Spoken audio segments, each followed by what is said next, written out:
I realized she had been lying all along. My stomach dropped as I stared at the fine print on the document Karen had so casually handed me the day before. She had hidden it well, buried beneath paragraphs of unnecessary legal jargon. But there it was, clear as day. More than half of our earnings from the garage sale would go straight to the HOA, to her. The friendly smile, the warm conversations, the way she made it seem like this was all for the benefit of the community. It was all an act. She had played me, played all of us, and now I had one day to stop her. Before we dive deeper into this insane story, we've got a small favor to ask. Please comment below where you are watching this from. It's always amazing to see how far these stories reach. And while you're here, please hit that like button. It just takes a second, but it helps us more than you know. Thanks for being part of our crew. You guys are why we keep going. Now, let's get back to this wild ride. Moving into a new neighborhood had been both exciting and nerve-wracking. After years of dreaming about the perfect home, I finally had it. A cozy, warm space that felt like it had been waiting for me all along. The soft golden hues of the sunset streamed through the windows, casting long shadows on the wooden floors. Every corner of the house seemed to welcome me, offering comfort and peace. I had been living here for only a few weeks, but I had already met some of my neighbors. Most of them were friendly and welcoming, especially Samuel. He lived just a few houses down and had quickly become a friend. We often talked in the evenings, sharing laughs over coffee or an occasional beer on my porch. But not all introductions had been so warm. One evening, as I was chatting with a group of neighbors, the conversation turned to the Homeowners Association, specifically its director, Karen. "Oh, you'll meet her soon enough," an older woman named Martha had said, shaking her head. "Yeah, she likes to introduce herself to newcomers," added a man named Greg, his tone laced with sarcasm. "But don't get too excited. She's not exactly welcoming. She's greedy," Samuel had told me later. "Power hungry. If she can find a way to find you for something, she will. Just watch out." I hadn't thought much of it at the time. Every neighborhood has its quirks, right? Maybe Karen was just a little strict about rules. I wasn't planning on causing any trouble, so what did I have to worry about? I was about to find out. It was late afternoon when I heard the knock. I had just finished unpacking the last of my boxes and was about to sit down with a cup of tea when the sharp raps echoed through my quiet house. Through the peephole, I saw a woman standing on my porch. She was in her late 50s, with neatly styled blonde hair and soft blue eyes that crinkled slightly at the corners. Dressed in a light pastel sweater and a string of pearls, she exuded warmth and professionalism. I opened the door with a polite smile. "Hello? Good afternoon," she said brightly. "You must be Lionel." I nodded. "I'm Karen, director of the HOA board." She extended a hand and I shook it. Her grip was gentle and she smiled warmly, yet something about her demeanor made me pause for a second. "Nice to meet you," I said, though there was an odd feeling in my gut, something I couldn't quite put my finger on. She glanced past me, her eyes sweeping over the interior of my house with what I assumed was polite curiosity. Then she cleared her throat. "Welcome to the neighborhood. I always make it a point to personally greet all new homeowners. It's important to us that everyone feels like part of a close-knit community." "That's very thoughtful of you," I replied. She reached into the sleek leather folder she was carrying and pulled out a neatly bound booklet. "These are the HOA guidelines, just in case you haven't had a chance to go through them yet." "I've glanced at them," I admitted. "That's great," she smiled. "Most of it is just common sense, keeping your yard tidy, bringing in your trash bins on time, little things like that. We just like to make sure everything stays beautiful and harmonious here." I nodded, flipping through the pages briefly. Everything she said seemed reasonable enough, yet something about her presence still felt off. Not in an obvious way. She was kind, polite, even charming, but there was a slight hesitation in her words, a subtle pause in her smile. Perhaps I was imagining it. Maybe Samuel's words had made me overly cautious. "Well," she continued, clasping her hands together, "I won't take up too much of your time today.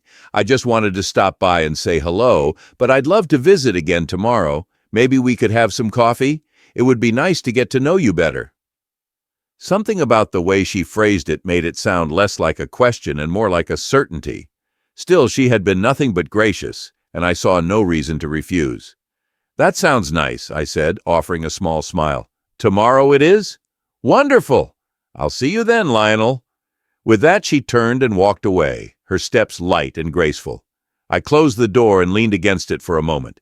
It had been a perfectly pleasant meeting, so why did I still feel that strange, nagging feeling in my chest? Maybe tomorrow I'll figure out why. The knock at my door came right on time. I opened the door to find her standing there with the same composed smile, dressed impeccably. Today she wore a pale blue blouse and carried a leather folder in one hand. "Good afternoon, Lionel," she greeted warmly. "I hope I'm not interrupting anything." "Not at all," I said, stepping aside slightly and letting Karen in. Karen stepped over the threshold with effortless grace, her eyes immediately scanning the interior of my home as she entered. She moved slowly but deliberately, taking in every detail: the arrangement of furniture, the color of the walls, the books neatly stacked on the coffee table. It wasn't intrusive exactly, but there was something about the way she observed everything that made me feel as if she were mentally taking notes. "You have a lovely home," she said finally, offering a polite smile. "Thanks," I replied, closing the door behind her. "Still settling in, but I think it's coming together." She nodded approvingly. "It already feels very cozy." There was a slight pause before she added, "I always find it fascinating to see how people make a space their own." There was something in her tone, neutral but just curious enough to make me wonder if she actually meant it as a compliment. "Can I get you something to drink?" I asked, shifting the conversation. "Coffee? Tea?" "Coffee, please," she said. "No milk, no sugar." "Coming right up?" I walked into the kitchen, leaving her in the living room as I set about making the coffee. The rich aroma filled the space as the machine whirred softly, breaking the silence. I found myself wondering what Karen was doing while I was out of sight. Was she still taking in her surroundings, inspecting something in my home? The thought made me uneasy, though I pushed it aside. A minute later, I returned, carefully balancing 2 mugs. "Here you go," I said, handing her one. "Thank you," she said smoothly, taking the cup in both hands. She took a small sip, her eyes on me as if assessing something unseen. I sat down across from her, wrapping my hands around my own mug. The warmth seeped into my palms, grounding me. "So," I said after a moment, "you mentioned something about a garage sale?" Karen smiled, setting her coffee down on the table with a practiced ease. "Yes, I have a feeling this year's is going to be especially good." Her words carried a certain weight, though I couldn't yet tell why. She clasped her hands together. "I wanted to run something by you, an idea I think you'd really like." I raised an eyebrow. "All right, I'm listening." Karen's smile widened. "A neighborhood garage sale, one of our biggest community events. It's a great way for residents to declutter, make a little extra cash, and most importantly, connect with one another. It brings in a lot of foot traffic from nearby areas, and it's something we all look forward to." I nodded. "Sounds like a nice tradition." "It is," she agreed. "But of course an event like this doesn't plan itself. That's where I was hoping you'd come in." "Me?" I asked, slightly caught off guard. "Yes," she said enthusiastically. "You seem like someone who appreciates a well-organized event, and I thought this could be a great way for you to get involved with the community. Plus, having fresh input is always valuable." There it was again. Her words were inviting and friendly, but there was an undeniable weight behind them, a subtle expectation. Still, I saw no reason to say no. It did sound like a good way to meet more people in the neighborhood. "Sure," I said after a moment. "I'd be happy to help." Karen's smile brightened. "Wonderful. I knew you'd be a great addition to the neighborhood." She opened her folder and pulled out a few sheets of paper. "I have some notes from last year's sale. Just a few guidelines to get us started. We'll need to decide on a date, arrange advertising, and make sure everything stays within HOA regulations." I took the papers, skimming them quickly. They were incredibly detailed, almost too detailed for something as simple as a garage sale. There were sections on categorizing items, standardized price tags, HOA-approved flyer designs, and even a list of acceptable colors for tablecloths. I let out a small chuckle. You really go all out for this. Karen tilted her head with a soft laugh. We like things to be done properly here, Lionel. Organization is key. Something about the way she said it made me feel like I had just been recruited into something bigger than I realized. The garage sale planning was going smoothly, almost too smoothly. Karen had been nothing but pleasant the entire time, always cheerful, always organized. She never raised her voice, never pushed too hard, and always made sure to compliment my ideas. If I hadn't already heard the neighbors' warnings about her, I wouldn't have thought twice about working with her. She had a way of making things feel effortless.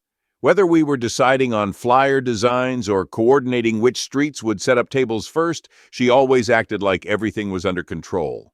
It was easy to get swept up in her confidence, and yet, a part of me still couldn't ignore the way Karen carried herself, how her friendly demeanor felt a little too polished, a little too rehearsed. There was something just beneath the surface, something I couldn't quite put my finger on. Then one afternoon, Samuel showed up at my house looking more serious than usual. I'd been sorting through some old books, deciding what to put up for sale, when the doorbell rang. When I opened it, Samuel was standing there, arms crossed, eyes scanning my face like he was searching for something. Hey, man, I greeted, stepping aside to let him in. What's up? He didn't answer right away. Instead, he walked in, taking a glance around as if expecting someone else to be there. You busy? He asked. Not really, I said, gesturing toward the mess of items I had spread out on the dining table. Just sorting through stuff for the garage sale. Samuel sighed, rubbing the back of his neck. Yeah, about that. He turned to face me, his expression unreadable. Why are you working with Karen? I frowned. What do you mean? She asked me to help out, and honestly, she's been great so far. Everything's coming together without a hitch. He let out a short, humorless chuckle. Yeah, that's how it always starts. Something in his tone made me pause. I leaned against the back of a chair. All right, Samuel, what's going on? He sighed again, looking like he was debating whether or not to continue. Then, after a brief hesitation, he spoke. You remember when I told you she was greedy? I nodded. That wasn't me just being dramatic, Lionel, he said, his voice low. Karen has a history, a long one. She's been running this HOA for years, and during that time she's found ways to make money off people, without them even realizing it. I blinked. What do you mean? Samuel pulled out a chair and sat down across from me. Let me tell you a couple of stories. I stayed quiet, watching him closely. You remember Greg? He asked. Yeah, the guy who made that sarcastic remark about Karen when I first moved in. That's him. Samuel nodded. A couple of years ago, Greg was fined for unauthorized exterior modifications. He had repainted his front door. Nothing crazy, just a different shade of brown. HOA regulations didn't say anything about it, but somehow Karen found a way to charge him for it. He fought back, but the fine kept increasing. In the end, he had to pay over $1,000 just to keep the color. And you know what's funny? Turns out Karen had some sort of deal with a HOA-approved painter, who conveniently charged double what anyone else would. I furrowed my brow. That sounds sketchy. Oh, it gets worse. Samuel leaned in. You know Martha? Yeah, she was one of the first people to warn me about Karen. I let out a low whistle. Wow. And those are just two examples, Samuel continued. There are more, plenty more. People who were suddenly hit with extra HOA fees they couldn't explain, residents who mysteriously had to donate money to neighborhood projects that never actually happened, fines that kept piling up until people just gave in and paid them. I sat back, taking it all in. Samuel shook his head. She's smart about it. She never takes too much at once, just enough so that people don't want to fight it. And if someone does push back, she makes their lives hell. Selective enforcement, ridiculous rules, endless fines. She finds ways to make them regret it. I exhaled slowly. So tell me, Lionel, Samuel said, his eyes steady on mine. You sure you still want to work with her? I didn't answer right away, because for the first time since I'd started helping Karen, I realized something. I had been so caught up in how nice she was and how seamless everything felt that I hadn't thought to question it. Maybe that was exactly what she wanted. The last day of preparations was supposed to be straightforward, just finalizing a few details, making sure all the promotional signs were in place, and confirming the layout of the sale. Everything had gone smoothly up until that point. The residents were excited, tables were set up, and I was even looking forward to seeing the community come together for this big event. Karen and I were sitting at my dining table going through the final checklist when she casually slid a stack of documents across the table. I picked one up, expecting a simple participation agreement or maybe a few last-minute logistics. Instead, my eyes landed on a section near the bottom, one I hadn't paid much attention to before. By signing this document, the participant agrees that 52% of all earnings from the garage sale will be collected by the HOA board for administrative fees, community maintenance, and event facilitation. My stomach dropped. I looked up at Karen, who was sipping her coffee, calm as ever. She must have noticed my expression because she smiled. "Oh, I was wondering when you'd notice that," she said lightly, tapping her manicured nails against the table.